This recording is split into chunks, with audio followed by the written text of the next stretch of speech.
বিসমিল্লাহির রহমানির রহিম। প্রিয় দেশবাসী, আসসালামু আলাইকুম ওয়া রাহমাতুল্লাহি ওয়া বারাকাতুহু। পৃথিবীর যেখান থেকে দেখছেন শুনছেন, আপনাদের সবাইকে অভিনন্দন। মাহে রমজানুল মোবারক। আপনারা জানেন, বাংলাদেশের ফেসিবাদের দোসর এবং ফেসিবাদকে বাংলাদেশে গত 16 বছর পর্যন্ত টিকিয়ে রাখতে যারা যারা অবদান রেখেছেন, তার মধ্যে অন্যতম হচ্ছে জাতীয় পার্টি এবং জাতীয় পার্টির জিএম কাদের, রওশন এরশাদ।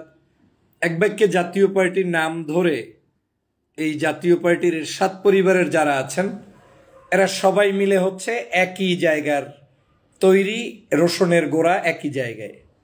মানে এই রওশন এরশাদ বলেন, বিদিশা এরশাদ বলেন, জিএম কাদের বলেন, এর সবারই মুখ্য উদ্দেশ্য হচ্ছে আওয়ামী লীগের পারপাস সাফ করা, শেখ হাসিনার দালালি করা, শেখ পরিবারের দালালি করা এবং তাদের দোসরগিরি করা। আজকে ভয়াবহ একটি শব্দ চয়ন করেছেন জিএম কাদের সাহেব। তিনি এই সরকারকে হটাতে চান। কে হটাতে চান? জিএম কাদের হটাতে চান, যিনি গত 16 বছর শেখ হাসিনার পা চেটে রাজনীতি করেছেন, দালালি করে রাজনীতি করেছেন, ভাগ বটরার রাজনীতি করেছেন। ভারত থেকে বাংলাদেশে ফেরত এসে বলেছেন, আমার মুখ বন্ধ, কিছু বলতে হলে তাদের অনুমতি নিয়ে বলতে হবে। বাংলাদেশে নির্বাচনের 24 সালের সর্বশেষ নির্বাচনেও জনগণ যখন কামনা করেছে জাতীয় পার্টির জিএম কাদের অন্তত জনগণের পক্ষে একটু হলেও দাঁড়াবেন, তখন পক্ষে না দাঁড়িয়ে তারা গুজগুজ করে গোপনে 24টি সিটের চুক্তি করে, যেখানে আওয়ামী লীগের প্রার্থী উড্ড করাতে বাধ্য করে, তারপরে চুক্তিভিত্তিক দালালি করে সেখানে মাত্র 11 জনের এমপি হয়েছেন। এদের নাই লজ্জা, না আছে শরম, না আছে কিছু। রাজনীতিতে বেহায়ারও একটা লিমিটেশন থাকা দরকার। যেই দলটার বেহায়ার লিমিটেশন ক্রস করে ফেলেছে, সেই জিএম কাদের বলে এই সরকারকে হটাতে হবে, নতুন সরকার আনতে হবে। কোন সরকারকে হটাতে হবে? ডক্টর মোহাম্মদ ইউনূস, যিনি নোবেল লরিয়েট, বিশ্ববিখ্যাত ব্যক্তি, যার কারণে এখন পর্যন্ত এই অন্তর্বর্তীকালীন সরকার টিকে আছে। তাকে তার ভালো লাগে না, তার ভালো লাগে ওই শেখ হাসিনাকে, তার ভালো লাগে ওই আওয়ামী লীগকে, তার ভালো লাগে ওই ফেসিবাদকে। আমি আজকের প্রশ্ন রাখতে চাই, জিএম কাদের সাহেব, গত প্রায় 16 বছর পর্যন্ত একটা দিন আপনি শেখ হাসিনার বিরুদ্ধে, আওয়ামী লীগের বিরুদ্ধে কি বক্তব্য রেখেছেন, কি অবদান রেখেছেন, জাতির জন্য আপনি কি করেছেন বলেন? কিচ্ছু করে নাই। জাতির প্রত্যাশা তারা পূরণ করে নাই। জাতিকে কষ্ট দিয়েছে, জাতি যা চেয়েছে সেটা তারা পালন করে নাই। আর না করার কারণে বাংলাদেশের মানুষ যে ক্ষতির মধ্যে পেরেছে, রাজনীতিতে যে এত বড় একটি 24-এর গণ অভ্যুত্থানে শত শত মানুষ শহীদ হয়েছে, 50,000-এর অধিক মানুষ এখন পর্যন্ত অঙ্গ প্রত্যঙ্গ হানি হয়েছে, এর সব কিছুর দায়ভার কিন্তু আপনি এই দোসরদেরকে দিতে হবে। আর সে কারণে আমি সবসময় বলি, দোসররা এখনো বাহিরে থাকে কিভাবে? শেখ হাসিনা যদি পালিয়ে যেতে হয়, তাহলে তার দোসরদেরও হয় পালিয়ে যাওয়া উচিত ছিল, নয় তাদেরকে এখন জেলের মধ্যে বন্দী থাকা উচিত ছিল। কিন্তু দুঃখজনক হলেও সত্য, বাংলাদেশে সেই দোসররাই এখন আবার আমাদেরকে নতুন করে ওয়াজ নসিহত করা শুরু করেছে যে বাংলাদেশে এই সরকারকে হটিয়ে এমন কিছু আনতে হবে যেটা ওনাদের মনোমত হয়।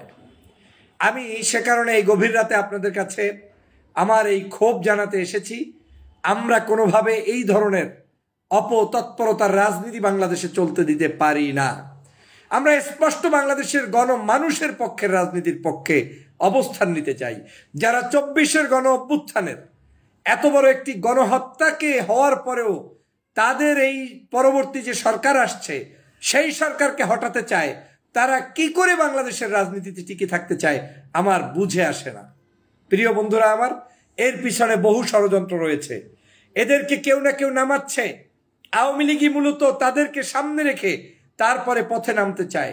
কিছু ছোট ছোট বামপন্থী দলগুলোর উপরে ভর করে আওয়ামী লীগ আবার ফিরে আসতে চায়, জাতীয় পার্টির উপরে ভর করে তারপরে ফিরে আসতে চায়।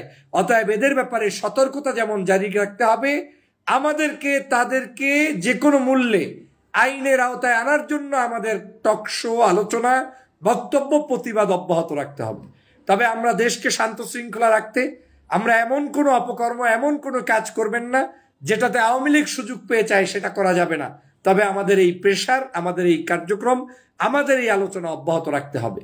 কারণ এই মুহূর্তে এই মুহূর্তে ফ্যাসিবাদের দোসরদেরকে বিভিন্ন জায়গা থেকে, কর্নার থেকে সহযোগিতা করা হচ্ছে এবং আওয়ামী লীগও সিদ্ধান্ত নিয়েছে যেহেতু তারা ডাইরেক্ট ফেজে আপাতত আসতে পারছে না, সে কারণে তারা বিভিন্ন ফেজ নতুন করে ক্রিয়েট করে রাজনীতিতে টিকে থাকতে চাচ্ছে এবং সেই ফেজের অংশ হিসেবেই জাতীয় পার্টিকে তারা সামনে মাঠে নামিয়েছে।